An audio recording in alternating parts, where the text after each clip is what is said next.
Всем привет! С вами Елена и это канал «Вот бы мне». Друзья, к сожалению, это очередной выпуск плохих новостей. Если вы следили за развитием событий, то наверняка знали, что вчера проходили несколько судебных слушаний, которые так или иначе касаются отмены прокламации 10.014.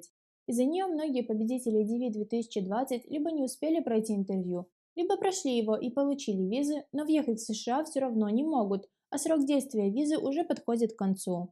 Из-за этой же прокламации для победителей DV 2021 собеседования не начинаются и вовсе, и все уже потеряли почти 5 месяцев, что, несомненно, очень сильно отразится на количестве проведенных интервью. Как обычно, вчера ничего не решилось, так как государственные ответчики по этим делам направили в суд письмо о том, что прокламация 10.014 и так активно рассматривается в администрации, и этот процесс завершится до конца месяца.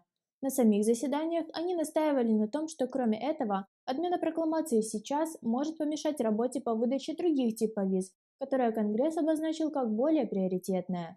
К тому же, по их словам, у многих участников DV 2021 еще не готовы полные пакеты документов, так что ни о каком непоправимом ущербе от прокламации речи и быть не может.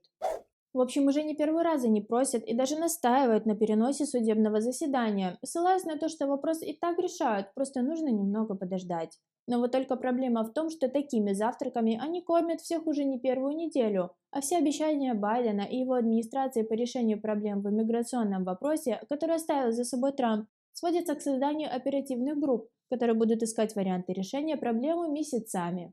Между тем, даже четкого ответа на то, отменят ли прокламацию после рассмотрения вопроса до конца месяца, нет.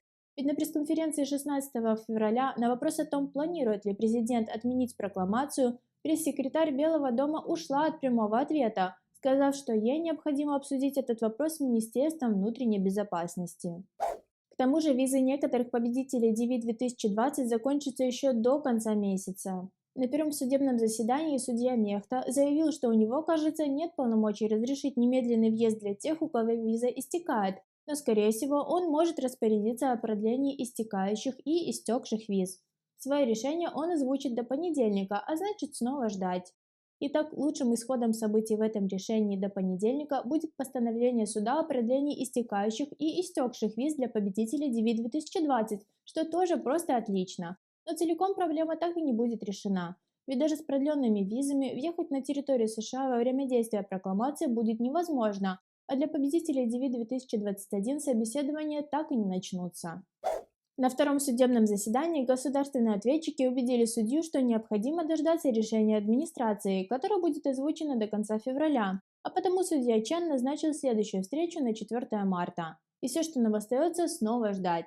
Ждать конца февраля, когда администрация Байдена рассмотрит вопрос о прокламации, или ждать 4 марта, где на очередной встрече будет рассмотрено это дело и снова перенесется на несколько недель по просьбе государственных ответчиков. Или ждать 31 марта, когда срок действия прокламации закончится. Как видите, добиться собеседования для части победителей DV 2020 удалось только благодаря судебным искам, и теперь, возможно, удастся добиться и продления виз, но пока не ясно. Но все равно, кроме адвокатов, кажется, больше не на что рассчитывать. Точно такая же ситуация ожидает и DV 2021, даже тех, у кого номера кейсов небольшие. Ведь уже потеряно 5 месяцев, и если прокламацию не отменят немедленно, а она сама закончится в конце марта, собеседования реально начнутся только с конца апреля, а может и вовсе с мая. Сколько собеседований удастся провести при таком раскладе?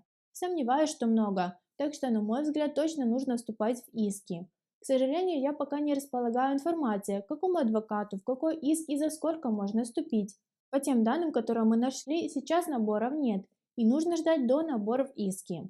Если у вас есть другая информация, пожалуйста, поделитесь с ней, чтобы мы и другие победители DV 2021, которые по глупости не занялись этим вопросом раньше, смогли бы хоть как-то изменить ситуацию и защитить свою возможность получения грин-карты. На сегодня все, друзья. Я, как и всегда, буду делиться самой важной информацией максимально оперативно. А если у вас есть желание помочь сделать видео еще более информативными, присылайте свои новости и информацию, которую мы пропустили или озвучили не совсем верно. Я обязательно расскажу ее. Если информация была полезной и познавательной, поддержите наш проект. Подпишитесь на канал, подключите уведомления, поставьте лайк и поделитесь этим видео с друзьями. А если у вас остались вопросы к нам, смело задавайте их в комментариях. Каждую неделю мы делимся полезным контентом, так что зовите друзей и оставайтесь с нами.